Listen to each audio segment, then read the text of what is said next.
Welcome to Nerdaties. Bitches. No topic is too absurd, no statement too asinine, no question too interesting. You have got a Nerdies interview, folks. We've been doing a lot of interviews lately. It's making us very happy. Well, some of them we don't come in quite as dry. We don't have quite as much information for this one. So we'll find out together. I, as ever, am Mike, joined by Justin, Vin. Joe. and our guest this week is a fellow who goes by the name of Dave Swartz. Why don't you lay out your wares for us, sir? Sure. So, a little bit about myself. So, I've been a comic book creator in the independent realm for about 10 years now. I started out in self-publishing, just doing my own stories and drawing them. And then I had a published work in 2019 called Feast or Famine. It was basically like Nikola Tesla and Albert Einstein partnered together and go on a space adventure. And then I've been doing, comics for hire as my day job for the last several years. And now I'm finding some time to get back to a little bit of my own stories again. So that's why I've got my fourth issue of my series, Confederate Monster, on Kickstarter right now. The basic breakdown that we got involved essentially a mashup of Frankenstein in the Civil War, and Yep. I was not 100% how to take that, but we'd wait for the creator to lay out his concept, because there could be when you said it focuses on Confederate soldiers, I was thinking there's a ton of different ways that would go, but just to get it from your mouth, like Sure. a synopsis. Sure. So I tell people that Confederate Monster is basically like a cowboy version of Frankenstein set during the Civil War. So the main character, however, is not the monster, and it's not Victor. The main character is really Igor in disguise. So my story takes place 8 years after the original monster was reanimated. Everybody's very different, and Igor has been in hiding in Virginia. Posing as a reconstructive surgeon, giving soldiers coming back from the war new limbs that they've been amputated. So the Confederacy finds out about his dark past, and they decide to kidnap him and convince him to reanimate their dead army. Pretty hardcore. Heck yeah. The first issue ends on quite a hell of an ending. So you're up to issue 4. You're kickstarting though? Is that for something bigger to do with the project, or just to keep it going? Just to keep it going. Like I said, I mainly my day job is just drawing books for other writers and creators. So sometimes it's just difficult for me to do, my own work. So I've, decided that I'm going to take a day every week to work on this series. I started it back in 2020 when everybody was on lockdown. But I wasn't able to get past issue 3. But once I started talking about it with people, they really wanted to see it. So a lot of people just sort of convinced me to do a crowdfunder. So I did Indiegogo for the first round, did well. So, I had issues 1 through 3 printed, as well as an issue 0, which is kind of cool. It's like a self-contained story that bridges the original Mary Shelley story with mine. So right now we got quite a lot of the book made. We only got 2 more issues to go, and I'm hopeful that by this time next year we might be wrapping it up. About how long is the story going to be in total? Oh, let me count here. So it's basically going to be about 180 pages. Okay. Yeah. So the 4 issues you have out right now, plus like 2 more, maybe 2 more, yeah, and then the issue 0. Yeah. That's a nice compendium right there. It's a nice graphic novel to see on the stands. Heck yeah. Joe, you had something you want to throw out there? First of all, congratulations on reaching your goal and actually going above your goal on Kickstarter. Thank you. Yeah, that just happened overnight last night. So yeah, I'm very happy that we finally got there. It took 2 weeks, but we got there. I'm reading your Kickstarter. I am personally a big Universal Monster fan and classic monster movie fan, as you can kind of tell with my Frankenstein background. I kind of get a more Hammer sense from your style. Right. Are there any of you, which like Hammer films are you more inspired by? Like the Frankenstein, the Draculas, the I think when a lot of people think Hammer, they think the Dracula movies. But there obviously is Frankenstein takes. So and it's funny you should mention that because that kind of inspired me as a child. Really, as for my love of monsters, were honestly the Hammer films. Even though I was a kid, it was something that I really enjoyed. I love the style of it. And so I was really inspired by drawing Frankenstein, drawing different kinds of versions of Frankenstein. And my uncle, who actually got me into this world of nerdom, took one of my drawings and submitted it to Monster Magazine when I was like 8 years old, and it won second place, and they published it in a issue that had the Hammer film Frankenstein on the cover. that's cool. So yeah, I'm pretty happy to say like my very first published piece of artwork was a drawing of Frankenstein in Monster Magazine. Christopher Lee. Yeah, absolutely. I also liked your homage to the Tales of the Crypt comic on there. That was really that's a really nice touch. Thank you. I did one similar to that for my Feast or Famine book that I ran a couple years ago.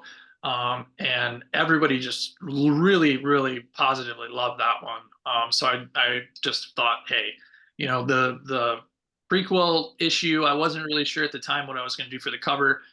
So I figured, hey, let's do a retro cover, see if people want it, and they did. So yeah. Can't go wrong with that. That's really awesome. I dig your art style. I really like it. Thank you. Are you doing your own colors too? Yes, I do. I do absolutely everything for this book. I'm writing, drawing, coloring, lettering, graphic design, marketing. So I'm doing it all.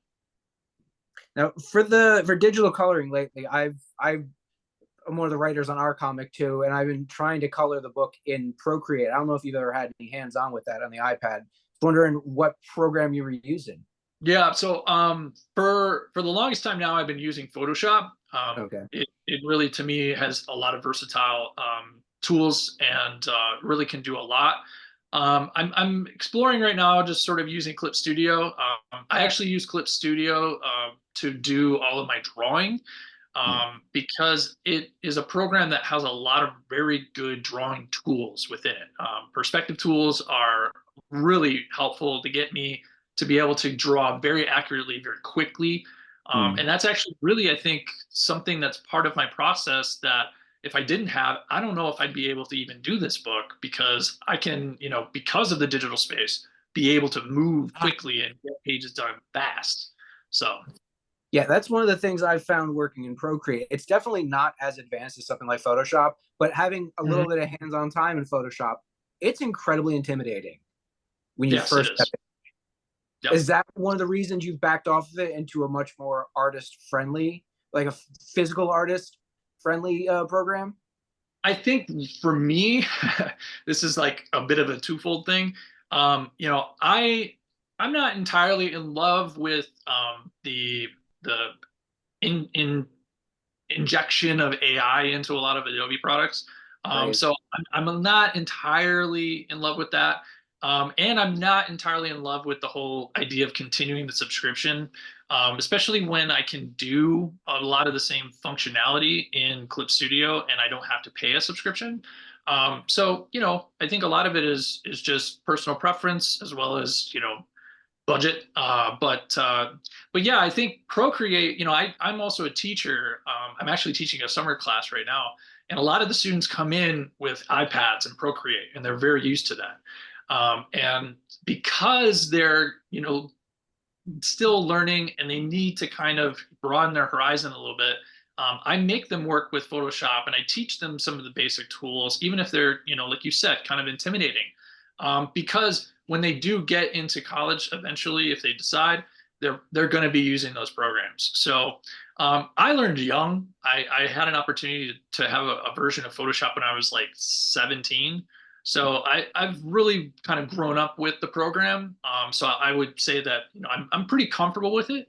But change is good. All right, Vinny, you claim to have a question. But I really hope it's not the question I think you're gonna ask. I do. No, it's a legitimate question. Okay. So, I'm a history buff. So, were you able to pen any historical events in your writings, or did you just kind of take your own direction and run with it? I'm trying to think now. I don't believe I really put in any historical events or scenes, but there are plenty of historically accurate characters. So the main, I wanted to use the Confederacy as the villains, right? Yeah. But it's a pretty broad group of people, so I wanted to be able to kind of narrow it down to one particular avatar, if you will. So I chose General Nathan Bedford Forrest, who was, if you know about history, a vile dude who created the KKK. He was the first Grand Dragon of the KKK. That's where I know that name.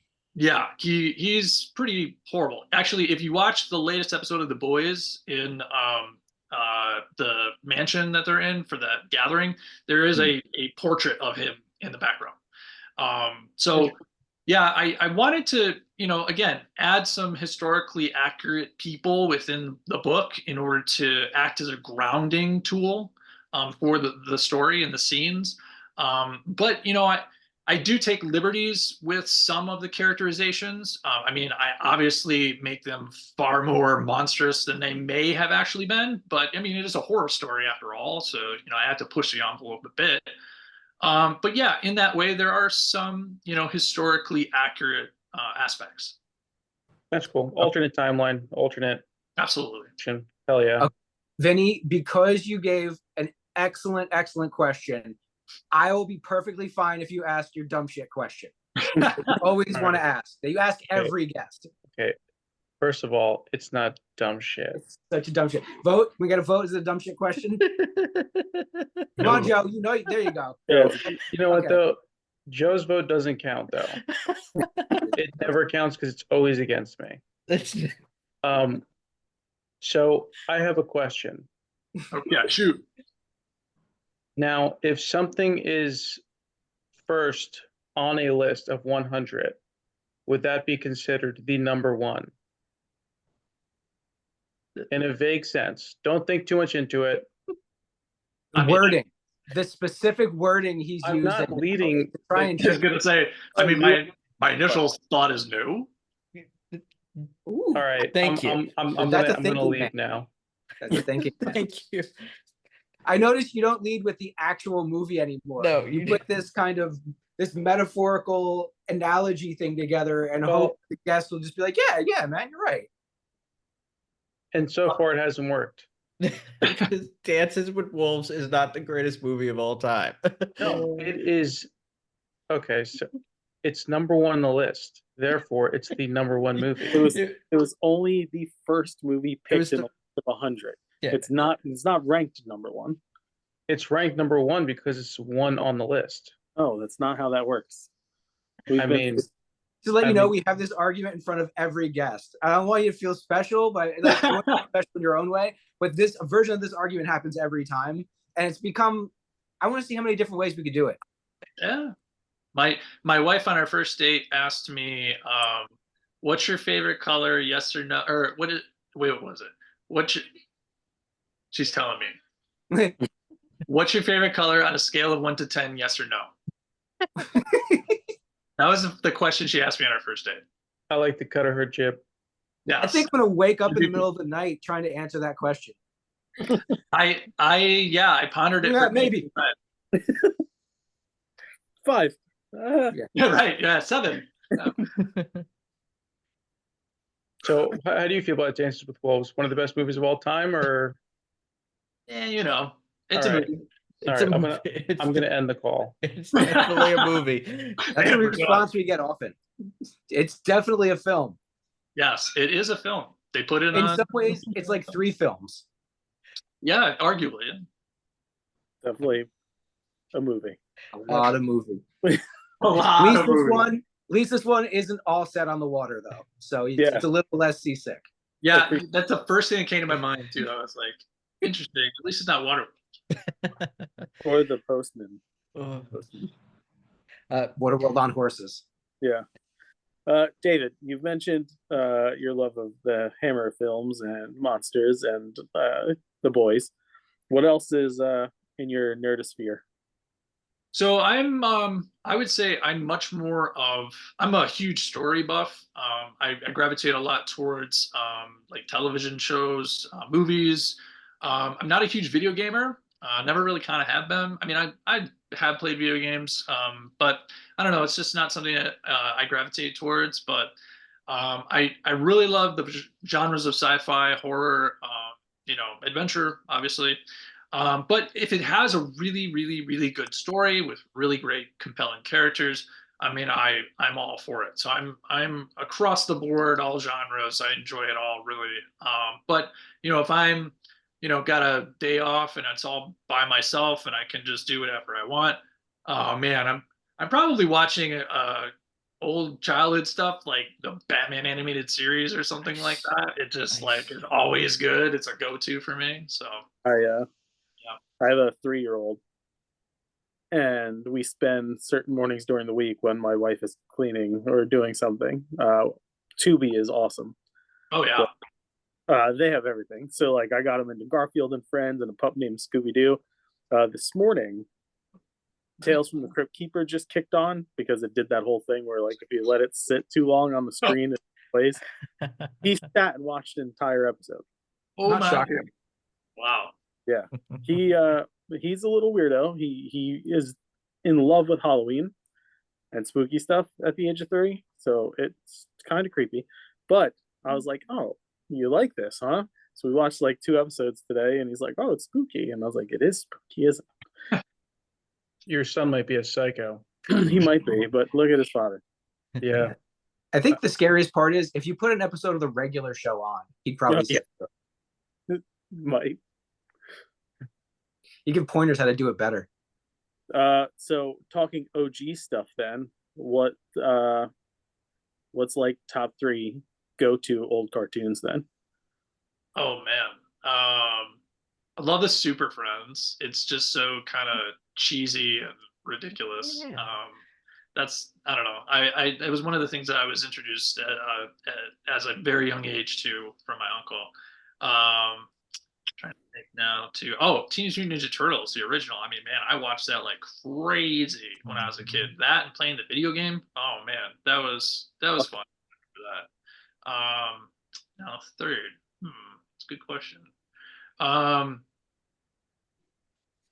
would have to say, this is kind of a weird one, but like I've been kind of going down this rabbit hole of like Nickelodeon kind of like shows, like old Nickelodeon shows, and one of the ones that I like absolutely forgot about was the Monsters show with like yeah. Our Real Monsters. Our Real Monsters. I totally forgot about that show completely, and when I saw it the other day, I was like, what the heck? Oh, so yeah. Have you gotten to the point in life where you will watch 90s commercials like a block for an hour? Oh, I could for sure. I haven't done it yet, but I could see myself absolutely doing that. Yo, There's on a YouTube, dopamine drip that happens when you'll be sitting there watching and you're like, I don't know, I don't think I remember this one. Oh, this one was regional. Like we weren't out west. Holy shit, it's a Toys R Us. Oh, it's a Toys R Us. I'm 5 again. All right. Everything's good in the world. it's the McNugget Buddies. Oh, I fucking remember the McNugget Buddies. The Halloween McNugget Buddies. Yeah. Yeah, that's great. I love that. Yeah. If you're really feeling sad one day, go down that rabbit hole. Makes you feel good. I'll put it on my list. That's great. Joe, you said you got one? Yeah. Could you tell me about your original take on The Bride? The Bride is such a to me such a complex character. Elsa Lanchester played her. I don't know. To me, Bride of Frankenstein is like one of my all-time favorite movies. Like so. Right. His face. That tell me about your take on it, because I see you have it all new. You said all new characters. It's not meant to be a companion. Just right. Yeah. So obviously the original incarnation of the Bride is more designed as a companion for the monster. Mm-hmm. And so in my story, I decided I wanted to change the Bride up, and it made a little bit more sense, I think, to make it a companion of Igor's rather than a companion of the monster. But instead of it being like we're gonna make a companion for him, it's his companion being turned into the bride, essentially. And that sounds like a spoiler, but really it's not. I mean, if you look at the cover for the third issue, it's pretty obvious. But that's again my kind of take on it, is that I wanted to, do it in a different way, completely kind of subvert the expectation of who the bride is as a character. And then ultimately, when we see, where she, begins and then ends, I think, she goes in a very different direction than the original. I really enjoyed that little twist of it, because again, the bride kind of plays a really nice through line that really connects, I think, the story really well. Joe, you are nerding so deep I tonight. am, dude. Yeah. I grew up with the Universal monster movies. Like I was exposed to them at like such a young age. So like, yeah, that's for sure. Like, Karloff and Lugosi and Lon Chaney and So Vincent am I Price. like just in the minority here? Like I was just a little piss scared child. Like I couldn't watch Tales from the Crypt at what, 3, 4? Yeah, he's 3. Yeah, okay. I couldn't do it at 9. I mean, it was the cartoon one. Still, my first one was Sleepy Hollow, and I could only watch it because it was like, Dude, I remember how 8. scared I get of that shit. And that's the Disney Ichabod Crane story he's talking about. Yeah, the cartoon. Right. That was fucking harsh. I remember that. Yeah. It was Disney scary. The atmosphere. If you're a little kid, I can understand. Yeah. That's spooky. Old 90s, 80s Disney was a little darker. Little lot.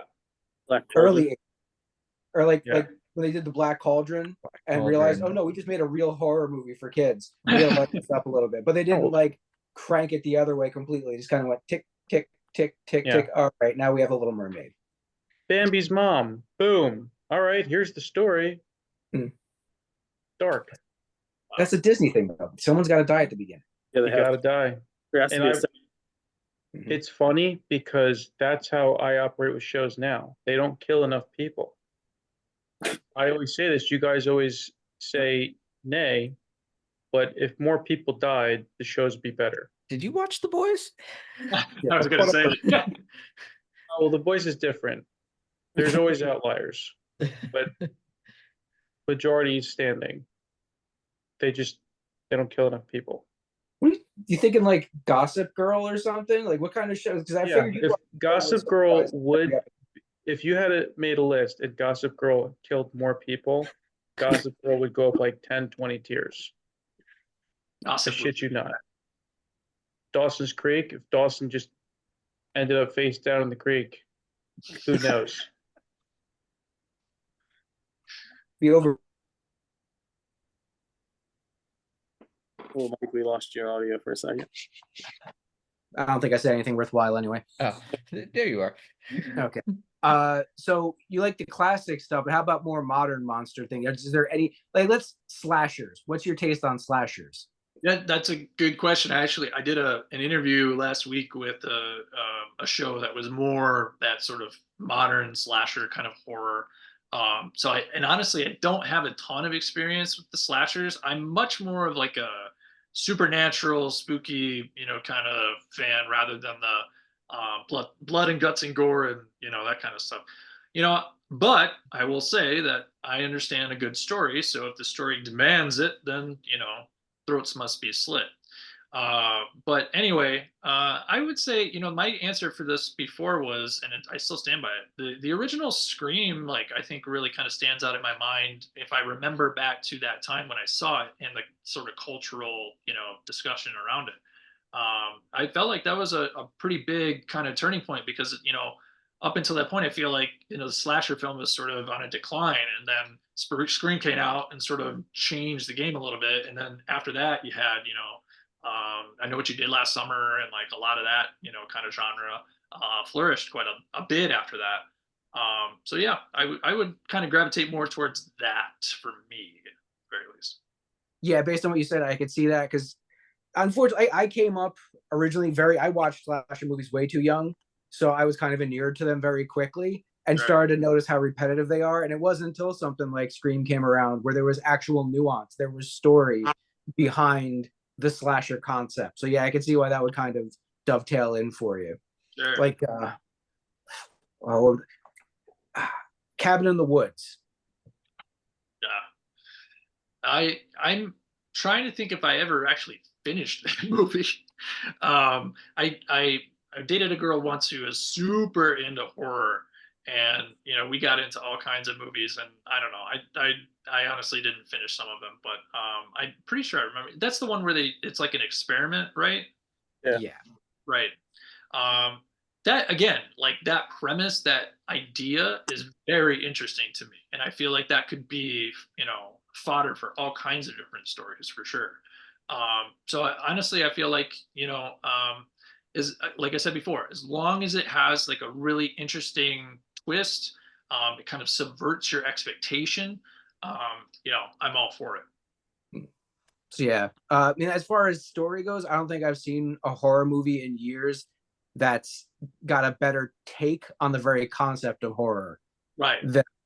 So as someone who seems to really appreciate the very concept of horror, I would say finish that one absolutely. Unfortunately, we don't have much more time with you. We definitely want to give you an opportunity to throw out all your socials and whatnot, make sure everybody knows. And since this Kickstarter is almost done, are you going to keep doing them? I mean, that's a plan. Like I said, I'm only able really to work on it for a day a week. So it takes a little bit of extra time for me to be able to get through one issue. In the last issue, I planned on being close to a double issue.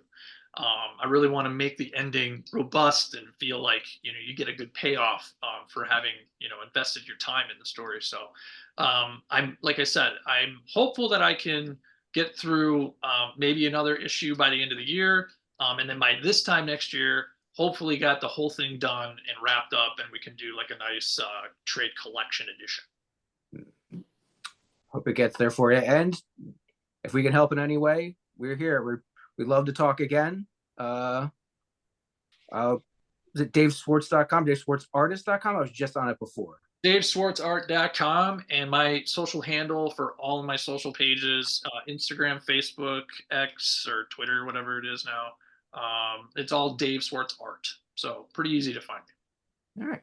I hope you guys go check his stuff out. The art is really tight. I have a hard time putting my finger on what your specific influences are in there because I see a lot of different styles. So it's just energetic. I'm going to go with energetic and bloody. Hey, I'll take that any day. I appreciate that. Thank you for your time. I have been Mike, along with these dipshits. Want to say your names? Justin. I refuse to acknowledge my name in this scenario because I don't identify as a dipshit. I'm actually quite smart. I'm Joe. There we go. So yeah, we usually do a spiel at the end, but that's not this show. This is one where we just say thank you for your time and classic Nerdaties ending. Fuck bye. Fuck bye.